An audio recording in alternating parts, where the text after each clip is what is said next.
Hello, Namaste. I, Xavier Varsha Singh from Jyoti Vidyapit Women's University. First of all, I would like to introduce myself. Uh, I will be teaching you operating system subject in this semester, and also I will take the lab also. Okay, so I hope you all be enjoying my session. But at the same time, if any query regarding this my session, please comment below. I will try to solve your query in next session. Okay. So I want tell some methodology of our university. I will um, I will take one session in a I will take one session per day in which I will try to cover one or two topic because we have 50 session. Okay, so but after the completion of session I will give you some objective type question that will help you to clear your university exam which is conducted online, right? So, and you have to give answer in comment. Okay, then I will declare your result in next I will declare your result in your portal, right? So shall we start?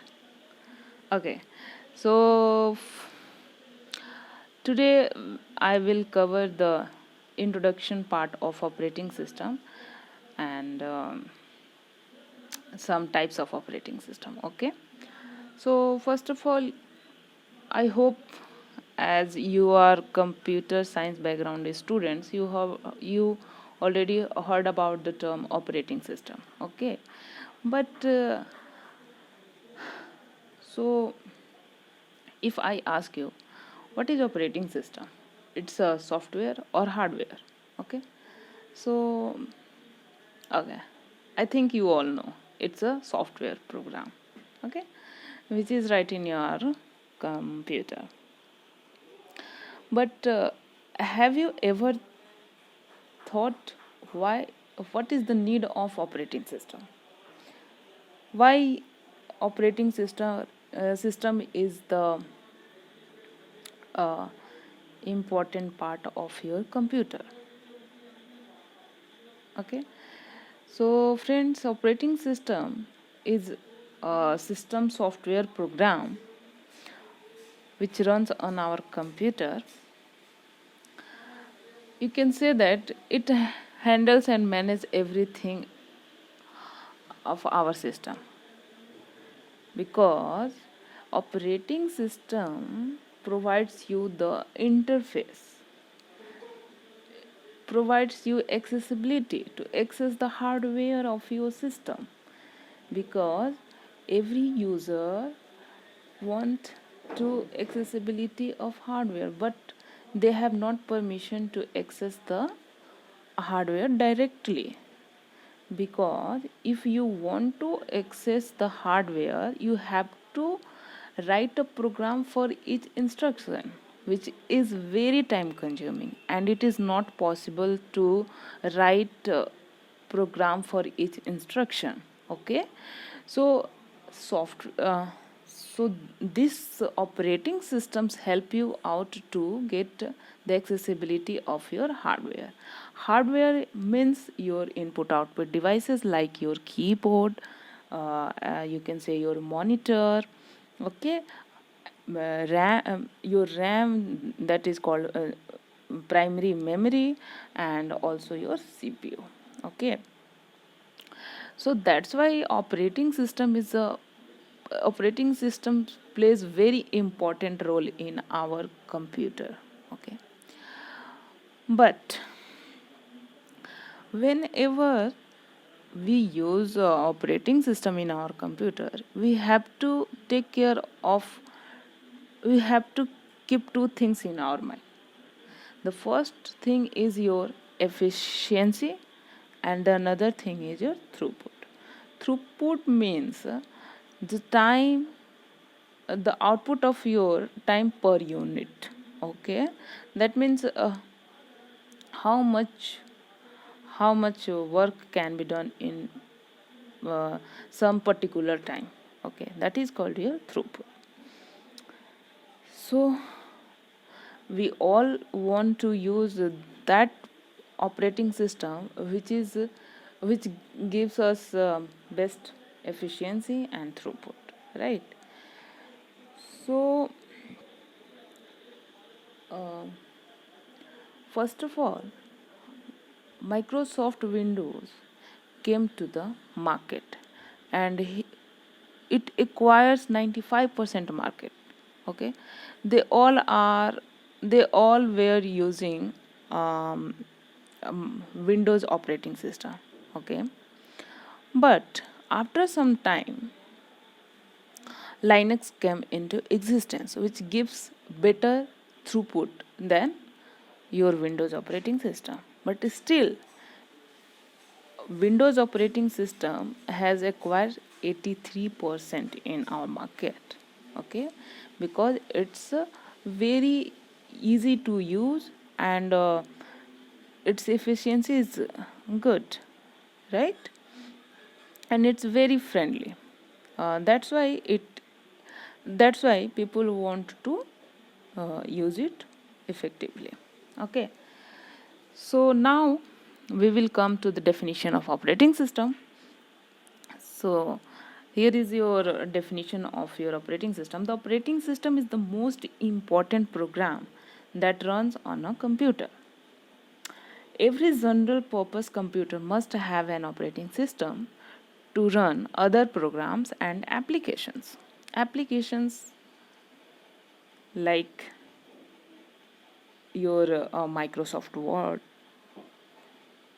you can say that your Excel, whatever you use in your computer, that is called application. Okay, so computer operating system performs basic tasks such as recognizing input from the keyboard, sending output to the display screen, keeping track of files and directories on the storage drives, and controlling peripheral devices such as the printers. For large system, the operating system has even greater responsibility and powers.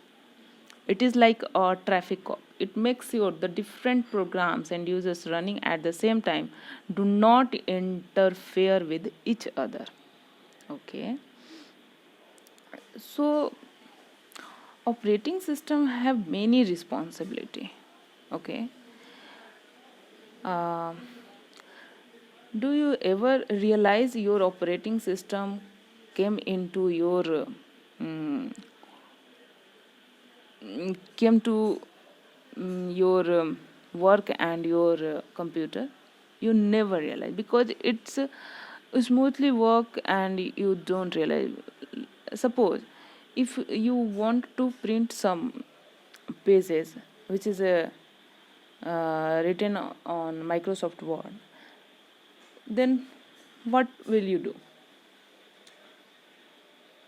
You will save the page and write the control P and press the print button, and then your page is come out.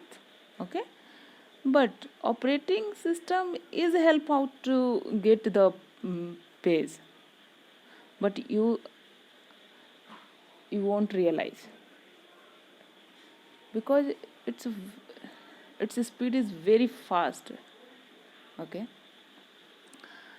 so we will discuss about how it manage everything of your computer in next session, but our today's agenda is only introduction part of your operating system, and we will also see some types of operating system. Okay, in the next lecture we will see the working and application of operating system, right? Okay, so here is your the operating system is also responsible for security. As we have said, we will discuss in next lecture in detail, but today is introduction part. So see what is come into the next session. Ensuring that unauthorized users do not access the system. Okay. So these are some features, and you can say this is the introduction of your operating system. So let us understand with this diagram. Here is your operating system. Okay, it manage your hard drive, application, monitor, printer, mouse, and keyboard. As we have said, it's give you accessibility. You can't directly get this particular hardware. So now we will see the types of operating system. So multi-user operating system allows two or more users to run program at the same time. Some operating system permits hundred or even thousands of concurrent users. And multiprocessing means support running a program on more than one CPU. Okay, that means we have more than one CPU. Okay, so every CPU do different works at the same time. So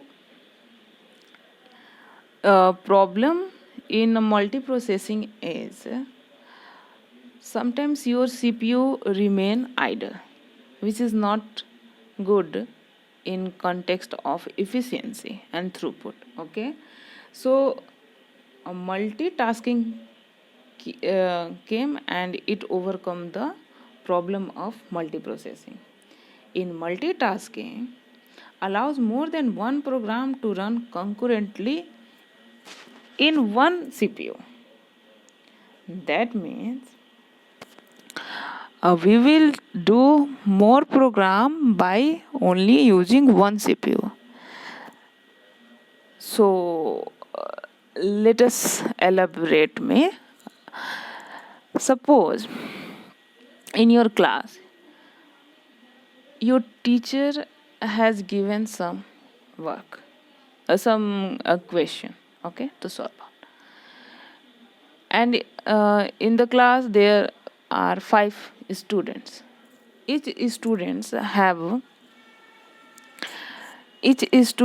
have equal time to solve the questions. Okay, but your teacher has decided to give 2 minutes each student to solve their problem. That means if students want to interact your teachers, then your teacher decided to give only 2 minutes each student. Okay, so here is no restriction. If one student wants your teacher attention, only teacher have restriction to give the attention to only one student. No, here is decided by your teacher. Okay, so at each time teachers give equal time of every students. Okay, so multitasking is a very it gives more efficiency than your multiprocessing. We will see the how multitasking work in CPU scheduling algorithm, that is your round robin example of multitasking. Here is multi-threading, allowing different parts of a single program to run concurrently. Multi-threading you heard about in Java program, multi-threading, threading. Okay, like that, multi-threadings work. And real-time operating systems, you all know real-time operating systems work on time. Little bit, it's a response to input instantly. General purpose operating systems such as DOS and Unix are not real time. Okay, real time operating system is used in your satellite based organization. Okay, so thank you class, this is all about this session, and you I hope you enjoyed my session. But if any query regarding this session, please comment below. And this digital session version 2.0 provided by Jyoti Vidyapeeth Women's University. Thank you.